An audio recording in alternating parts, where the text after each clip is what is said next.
Hello everyone, welcome eight synopsis IAS. मैं जयेंद्र सिंह आप लोग का इकोनॉमिक्स का लेक्चर ले रहा हूँ। ये इकोनॉमिक्स का लेक्चर हमारा 2020 एंड 50-50 सीरीज़ का पार्ट होगा। इसका रिलेवेंस आप देख सकते हैं कि 2019 के प्रीलिम्स में 68 क्वेश्चंस इस सीरीज़ से हमारा आया था। काफ़ी हाई यील्डिंग सीरीज़ है ये हमारा, और इसके बारे में डिटेल जानने के लिए आप यहाँ पे क्लिक कर सकते हैं 2020 एंड 50-50 सीरीज़ में। यहाँ पे आपका डिटेल मिल जाएगा, जिसमें आपको यहाँ पे देखेंगे आप वेबसाइट पे, तो यहाँ टॉपिक्स कवर्ड में डिफरेंट टॉपिक्स हैं, जैसे मैप हो गया, इन्वायरमेंट हो गया, इंटरनेशनल रिलेशन हो गया, इकोनॉमिक के हो गए, गवर्नेंस हो गया, ऐसे कई सारे टॉपिक्स हैं जो इंपॉर्टेंट है, वो सब है। इस लेक्चर में हम मॉनेटरी पॉलिसी का पार्ट 1 का लेक्चर देख चुके हैं, पार्ट 2 लेक्चर देख रहे हैं। एक बार क्विक रिवीजन करते हैं हमने पार्ट 1 में क्या देखा था, फिर उसका पार्ट 2 में पहुँचेंगे। तो हम मेथड्स ऑफ क्रेडिट कंट्रोल देख रहे थे मॉनेटरी पॉलिसी में, जिसमें हमने ये क्वांटिटेटिव मेथड जितने थे उनको हमने देख लिया था, जिसमें आपके बैंक रेट आते हैं, ओपन मार्केट ऑपरेशंस आता है, कैश रिजर्व रेशियो आता है, स्टैट्यूटरी लिक्विडिटी रेशियो आता है, लिक्विडिटी एडजस्टमेंट फैसिलिटी में आपका रेपो रेट आता है, रिजर्व रेपो रेट आता है, मार्जिनल स्टैंडिंग फैसिलिटी आता है, और मार्केट स्टेबलाइजेशन स्कीम आता है। ये सारी चीज़ें हमने पहले लेक्चर में देख लिया है। सेकेंड पार्ट में हम जो हमारे क्वालिटेटिव मेथड्स हैं उनको देखेंगे। तो क्वालिटेटिव मेथड में सबसे पहला मेथड है हमारा मार्जिन रिक्वायरमेंट का, इसको देखते हैं आइए। तो क्वालिटेटिव मेथड मतलब आप अभी तक क्वांटिटेटिव मेथड में आप क्वांटिटी पूरा कंट्रोल कर रहे थे जो है आपके मनी सप्लाई में। यहाँ पे आप इन्फ्लेशन कंट्रोल करने के लिए जो मनी सप्लाई है उसमें कुछ पर्टिकुलर क्वालिटी को ही कम कर रहा हो, क्वांटिटी में नहीं, किसी एक पर्टिकुलर सेक्टर में क्वालिटेटिव सेलेक्टिव क्रेडिट कंट्रोल कर रहा हो। ये चीज़ ध्यान रखना, कीवर्ड सेलेक्टिव क्रेडिट कंट्रोल, ठीक है। तो जैसे कि जो पहला आपका मार्जिन रिक्वायरमेंट का, तो आप ये समझ लो इसमें क्या होता है कि जो मार्जिन आपको मिलती है किसी कोलेटरल के अगेंस्ट, उसको चेंज करने के लिए आरबीआई बताता है क्या होगा। जैसे मान लो अगर आपके पास सोना है और आप उस सोने को रखना चाहते हो, जैसे मनप्पुरम फाइनेंस में आप जाते हो, उस सोने को रखना चाहते हो, कहते हो भाई इस गोल्ड को रख के मुझे कितना लोन दे दोगे, तो वो जो मार्जिन मिलेगा वो यहाँ पे डिसाइड होता है। तो इस मार्जिन के रेट को वेरी करके आरबीआई मनी सप्लाई को कम कर सकता है, ज़्यादा कर सकता है। तो आप सपोज कर लो कि 100 रुपये का गोल्ड है, उस पर 70 रुपये उसने बोला मार्जिन आपको मिलेगी, तो 70 रुपये से आपको 70 रुपये मिल गया, आप उस हिसाब से मनी सप्लाई आपको मिल गया। अगर यहाँ पे वो बोल दे कि भैया आपको 85 रुपये मिलेगा, तो आप समझ लो उसी गोल्ड पे आपको 50 रुपये मिल रहा है, तो आपके पास मार्केट में सप्लाई ऑफ जो है मनी का वो कम हो जाएगा। लेकिन एक पर्टिकुलर पूरे सेक्टर में नहीं कम होगा, सिर्फ उन्हीं पे सेक्टर होगा जो लोग गोल्ड लोन के बेसिस पे मार्जिन ले रहे हैं। तो समझ लो आप पूरे सेक्टर में आपका मनी सप्लाई नहीं हो रहा है, जैसे आपका सीआरआर, एसएलआर और बाकी चीज़ों में हो रहा था। फिर इसका सेकंड इसमें देखते हैं, वो होता है कंज्यूमर क्रेडिट रेगुलेशन। तो इसमें क्या होता है, जो कंज्यूमर हमारा आम रहता है जो लोन लेता है अपने कंज्यूमर गुड्स के लिए, तो उन चीज़ों को यहाँ से रेगुलेट हो जाए। जो पर्सनल डेप्ट लेते हैं गुड एंड सर्विसेज के लिए, कंज्यूमर गुड्स के लिए, तो उससे रिलेटेड जो भी क्रेडिट कंट्रोल रहता है वो इससे होता है। तो ईएमआई का जैसे डेट बढ़ा दिया, ईएमआई में जो है आपका जो पहला लोन होगा उसका अमाउंट बढ़ा दिया, तो ये सारी चीज़ें इससे गवर्न होती हैं। नेक्स्ट होता है आपका रेशनिंग ऑफ क्रेडिट। तो ये किसी पर्टिकुलर सेक्टर पे फोकस करता है, किसी एक पर्टिकुलर सेक्टर में आप कितना लोन दे सकते हो उनको ये डिसाइड करता है। फिर उसके बाद और जो मेथड आते हैं उसमें से आपका मॉरल सुएशन हो गया, डायरेक्ट एक्शन हो गया। तो मॉरल सुएशन में आपका ये हो गया कि आरबीआई आपको बोलता है कि आपको पर्टिकुलर कितनी गवर्नमेंट सिक्योरिटी लेनी चाहिए, कितनी नहीं लेनी चाहिए। नेक्स्ट जो है वो है डायरेक्ट एक्शन। डायरेक्ट एक्शन में क्या होता है कि कई सारे पॉलिसी डिसीजन जो होती है आरबीआई के ऊपर से आता है कि आपको ऐसा करना पड़ेगा, तो एज अ बैंक आपको उस पॉलिसी डिसीजन को फॉलो करना पड़ेगा। इनको हम देखेंगे आगे कि कई सारे क्या पॉलिसी डिसीजन होते हैं जब हम आगे की चीज़ें को पढ़ेंगे।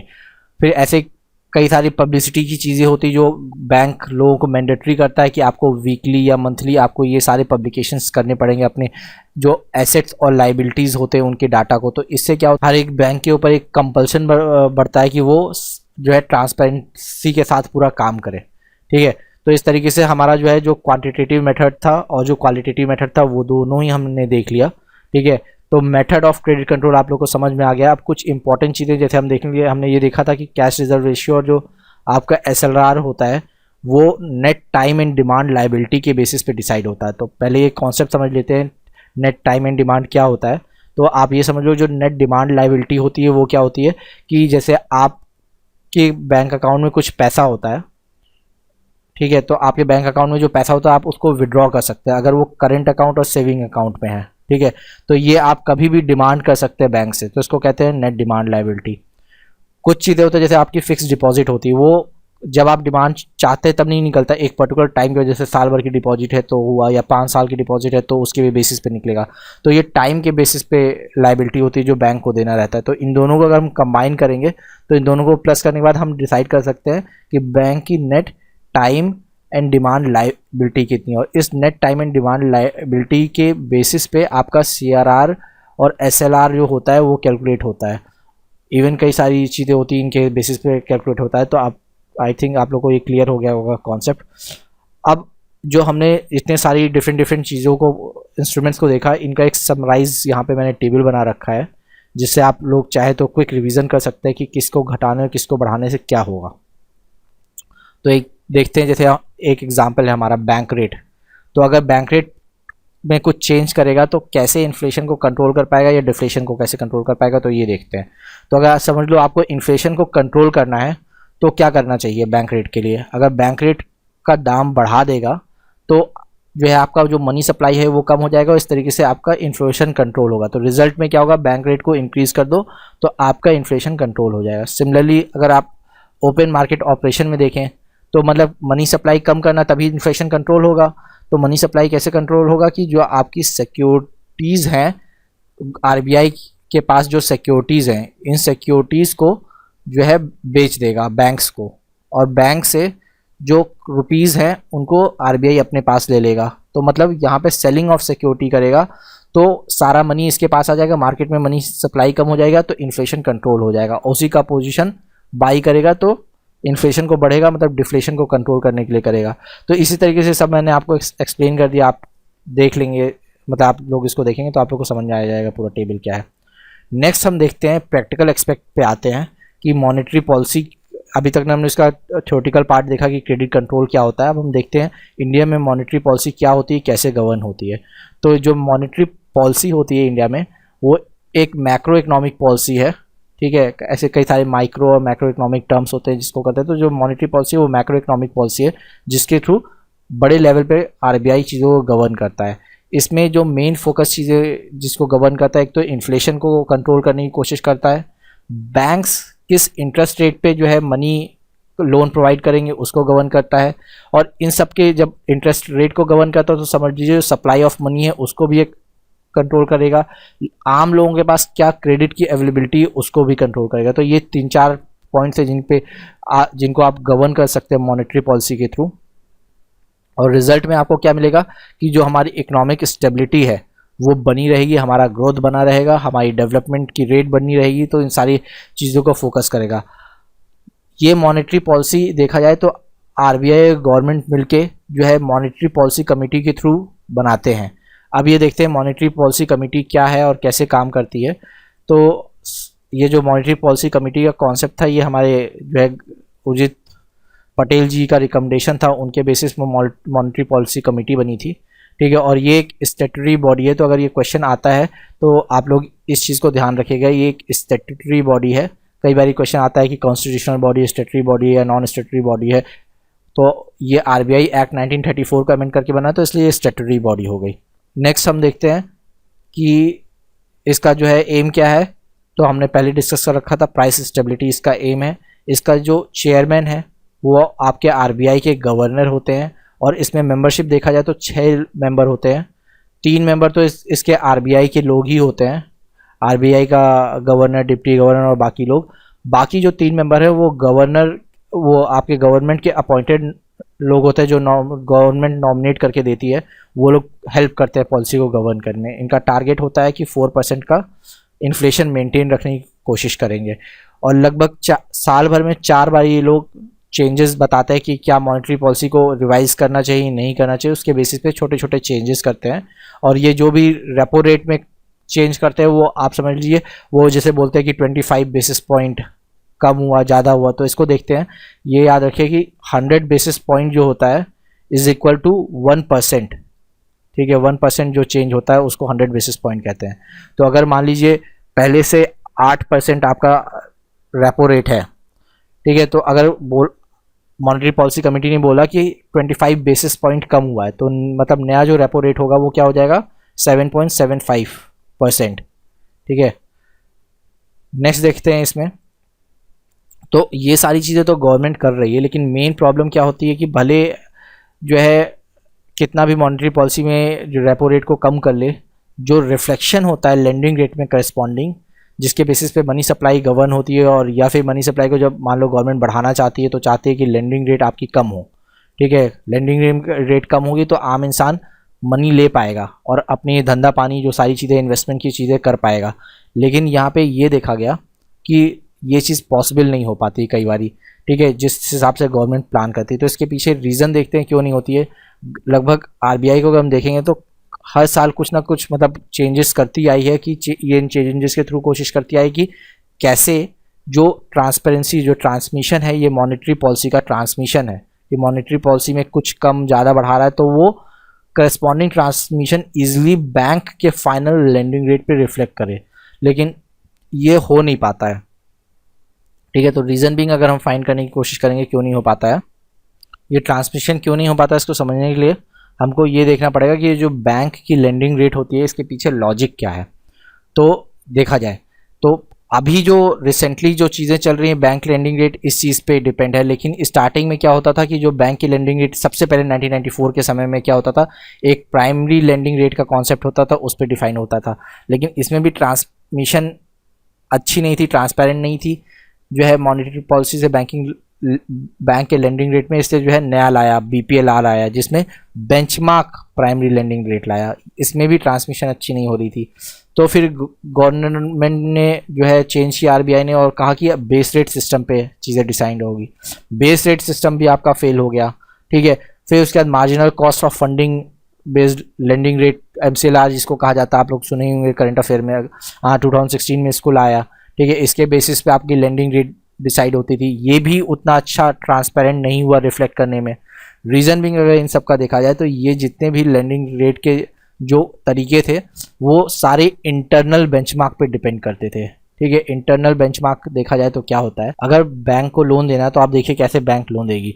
कुछ कंपोनेंट्स होते हैं उसके, जो उसके पास पैसा आता है, जिस पैसे को वो घुमा के लोन देती है उसके कुछ कंपोनेंट हो गए। एक तो कुछ वो आरबीआई से कुछ पैसा लोन ले रही होगी, कुछ पैसा जो है आरबीआई से लोन ले रही होगी, तो वो लोन किस बेसिस पे ले रही होगी, रेपो रेट के बेसिस पे ले रही होगी। अगर एक कॉमन मैन से लोन ले रही होगी तो कॉमन मैन को जो है वो देती होगी, जो बैंक का इंटरेस्ट रेट है उसके बेसिस पे, जो भी फिक्स डिपॉजिट का इंटरेस्ट रेट है उसके बेसिस पे उसको रिटर्न करती होगी। इनके बाद जो है नेक्स्ट क्या होता है उसको, कि उसको अपना ऑपरेशन, जो डेली ऑपरेशन कॉस्ट होता है उसका पैसा देना पड़ता है, जो डेली लोग सैलरी होती है एम्प्लॉयज़ की उनकी सैलरी देनी होती है, फिर उसके बाद खुद का कुछ प्रॉफिट होता है।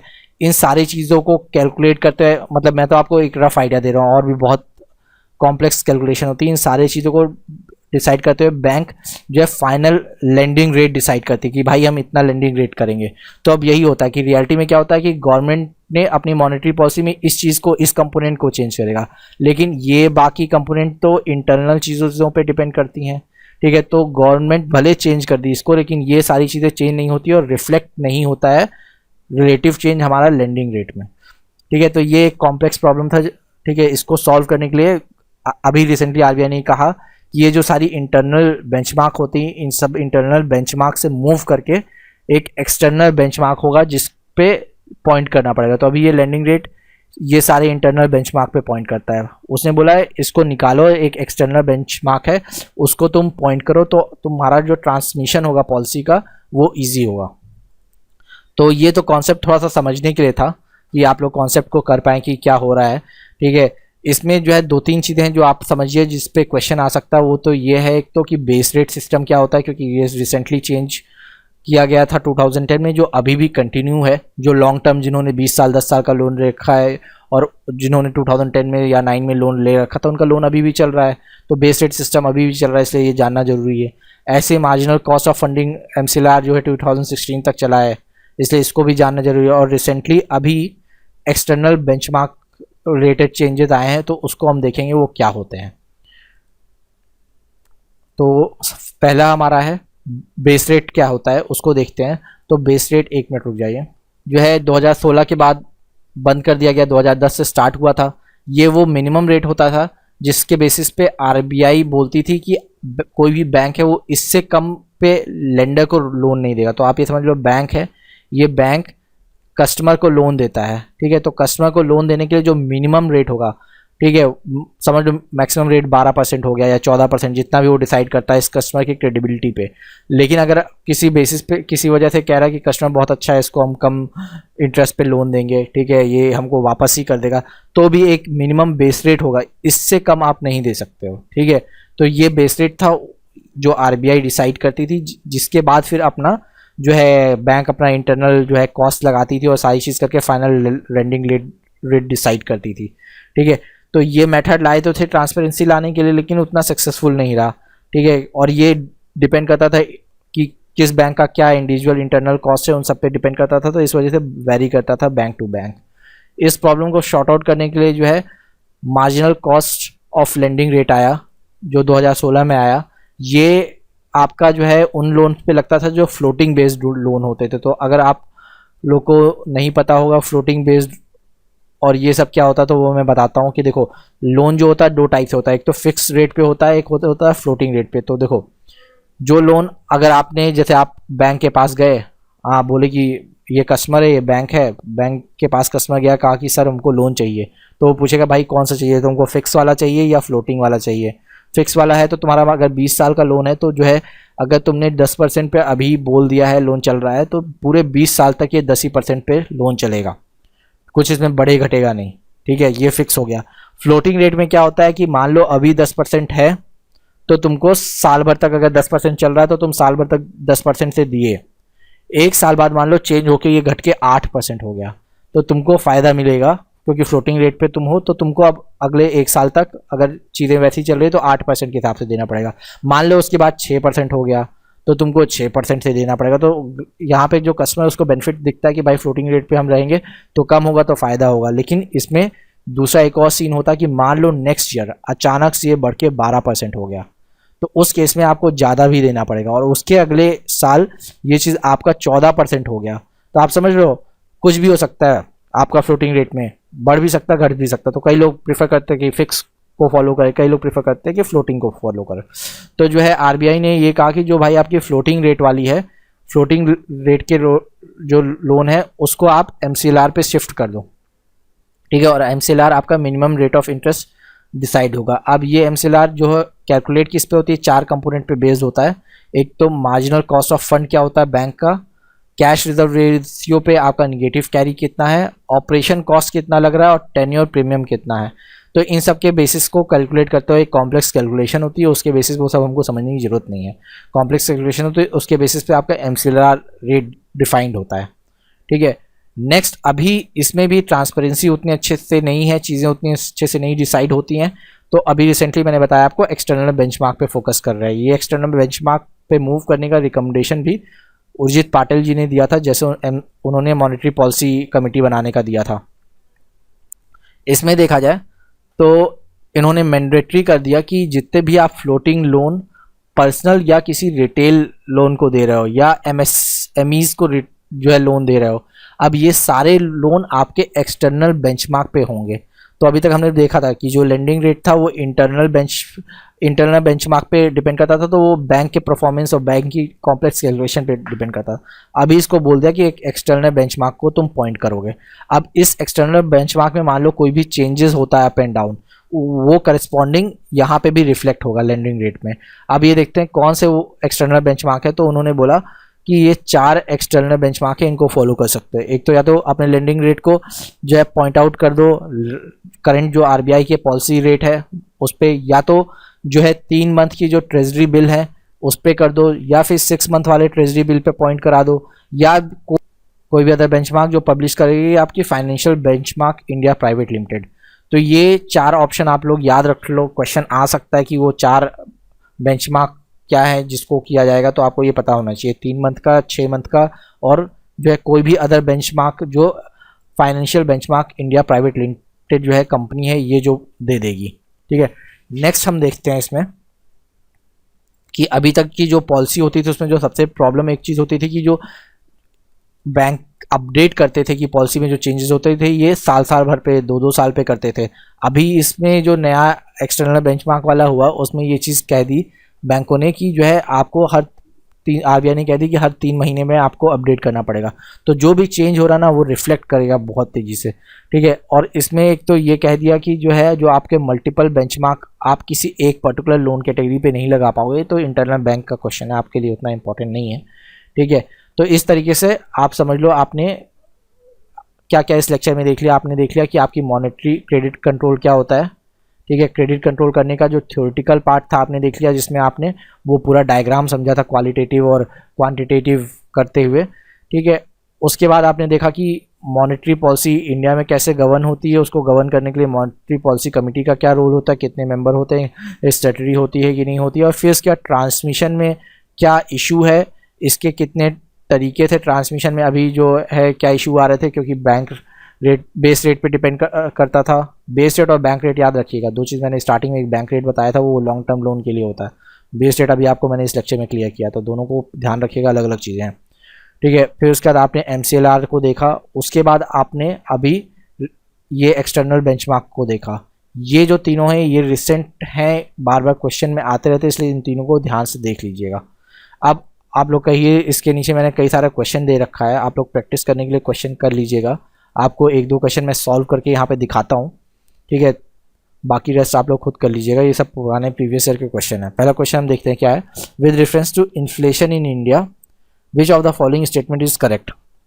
तो इन्फ्लेशन के रिस्पेक्ट में क्या करेक्ट है, पहला है controlling the inflation in India is the responsibility of the government of India only. तो हमने देख लिया कि आरबीआई भी कर सकता है, तो ये स्टेटमेंट गलत हो गया। नेक्स्ट है RBI of India has no role in controlling the inflation, ये भी गलत है। अभी हमने देख लिया आरबीआई मॉनेटरी पॉलिसी किस तरीके से कंट्रोल करता है। Decrease money circulation help in control in the inflation, अब देखो इन्फ्लेशन कंट्रोल करना है तो मनी सर्कुलेशन को कम कर देंगे, बात सही है, तो ये स्टेटमेंट सही हो गया। नेक्स्ट है increase in money circulation help in controlling the inflation, तो मनी सर्कुलेशन बढ़ेगा तो इन्फ्लेशन कंट्रोल कहाँ होगा, इन्फ्लेशन तो और भागेगा, तो ये स्टेटमेंट गलत है। थर्ड स्टेटमेंट इसका आंसर होगा। नेक्स्ट क्वेश्चन हम देखते हैं, ये है कि इंडियन इकोनॉमी के हिसाब से बताओ which reference to Indian economy consider the following, bank rate, operation market, ये सब। इसके बाद नेक्स्ट इसमें कह रहा है कि which of the following is the, एक मिनट इसको एडजस्ट कर लूँ मैं note, which of the following is और are component of monetary policy. तो अभी हमने देख लिया कि बैंक रेट तो होता है मॉनेटरी पॉलिसी का, OMM भी होता था। पब्लिक डेप्ट और पब्लिक रेवेन्यू, ये हम फिजिकल डेफिसिट भी जब पढ़ेंगे चैप्टर तो उसमें देखेंगे कि फिजिकल डेफिसिट का पार्ट है, इसका पार्ट नहीं है, ये दोनों मॉनेटरी पॉलिसी के पार्ट है। तो आपको स्टार्टिंग में मैंने बताया था 2 पॉलिसी होती हैं, तो आपका उस हिसाब से आंसर सी हो जाएगा, ठीक है। नेक्स्ट क्वेश्चन अपन देखते हैं, तो क्वेश्चन ऐसे ही है, कुछ खास नहीं है इसमें थोड़ा सा कॉम्प्लेक्स क्वेश्चन तब आते हैं जब आपको जो फिजिकल डेफिसिट वाली चीज़ें हैं और जो इन्फ्लेशन से रिलेटेड चीज़ें उनको मर्ज करके क्वेश्चन पूछता है, तो थोड़ा सा कॉम्प्लिकेटेड क्वेश्चन हो जाता है। यहाँ पे क्या कह रहा है कि आरबीआई ने रिड्यूस कर दिया एसएलआर को 50 बेसिस पॉइंट, जो ठीक है। तो which of the following is likely to happen, India की जीडीपी ग्रोथ इंक्रीज हो जाएगी ड्रास्टिकली, पता नहीं, हो भी सकती नहीं भी हो सकती, तो ये स्टेटमेंट गलत हो गया। नेक्स्ट है foreign institutional investors may bring more capital into our country, पता नहीं भाई, उनकी मर्जी, करेंगे नहीं पता, इसको भी हटा दो। नेक्स्ट है शेड्यूल कमर्शियल बैंक्स में कट देयर लेंडिंग रेट, तो ऑब्वियस बात है एसएलआर को आप अगर 50 बेस पॉइंट करेंगे तो उनके पास पैसा अवेलेबल हो जाएगा ज़्यादा, तो अगर ज़्यादा पैसा होगा तो उसको जल्दी से लोन पे घिसकाने के लिए क्या करेंगे, लेंडिंग रेट कम कर सकते हैं, तो सी ऑप्शन हो सकता है। डी देखते हैं क्या है, it may drastically reduce the liquidity of the banking system, तो भाई एसएलआर आपने कम किया तो लिक्विडिटी बढ़ जाएगी ना, घटने गया, तो ये क्वेश्चन गलत हो गया, तो आपका सी ऑप्शन हो गया, ठीक है। तो इसी टाइप के क्वेश्चन हैं, बाकी कई सारे और क्वेश्चन हैं, आप लोग इसको देख लीजिएगा। कितने क्वेश्चन है, 8 क्वेश्चन है, ठीक है। आप लोग इसको देख के कर लीजिएगा अपने हिसाब से। सो आज का लेक्चर हम लोगों का खत्म होता है, नेक्स्ट लेक्चर में मिलेंगे हम लोग दोबारा। Thank you everyone.